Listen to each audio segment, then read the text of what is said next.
Welcome to the Memorizing Tarot Cards podcast, your 3-minute lessons to learn and memorize each card using symbolism. I use the Rider Waite Tarot if you wish to view the card while you listen to this episode. Today, we are diving into the meaning behind the Six of Swords. We will start with a simple breakdown of the suit and number. The second part will dig into more symbolism to help you look at this card, remember it, and tell a story.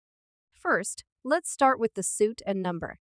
The suit of swords, represented by the sword symbol, is intrinsically linked to the element of air.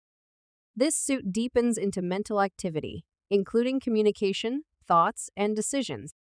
It's about the intangible processes of the mind and our interactions with others through words and ideas. The number 6 is associated with balance, harmony, and problem solving.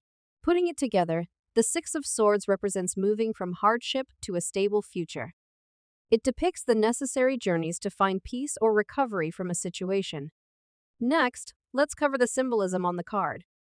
The swords in the boat signify the lingering troubles or memories the passengers carry with them. However, the calm waters ahead suggest that these challenges are manageable and that relief is within reach. The boat represents the transition, carrying its occupants away from adversity towards the possibility of a new beginning. Next, let's cover the astrology associated with this card. The Six of Swords does not directly correspond to a specific zodiac sign, but resonates with the element of air, which governs thought, communication, and conflict. This element emphasizes the intellectual and communicative aspects of the conflict, suggesting that the battle was with words, even though it may feel like it was with swords. Next, let's talk about the numerology in this card. In numerology, 6 is associated with balance, harmony, and problem solving. The Six of Swords embraces these concepts through its themes of moving towards stability and finding solutions to past troubles. It's about leaving behind the tumultuous and steering towards tranquility. Now that we have covered the basics, symbolism, and even a bit of astrology and numerology, how do we apply this knowledge to a reading? If you looked solely at this card, you would take its meaning and apply it to the meaning of the position in the spread. For example, in the past position, it reminds you of a time when things were turbulent in your life, and decisions you made moved you to a better place emotionally.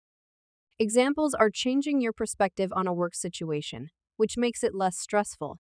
When it shows up in the opportunities section, it suggests that the tides in a current situation will change in your favor. An example could be deciding to move to a different home or returning to school to retrain. Now that we have some examples of how to read the Six of Swords, how do we memorize it? What works best for me is, of course, to memorize the symbolism. It also helps to connect a scenario in your life to the card. The Six of Swords reminds me of the time I decided to return to contract for my employee role. I decided not only with my mind, but my actions. Whenever I looked seriously at an employee role, I had to remind myself why I chose a contract instead, and not to apply. I had to show the universe that I was serious. When I got hired on a 1-year contract, my world went from chaos to calm quickly. Making the decision and following through was vital.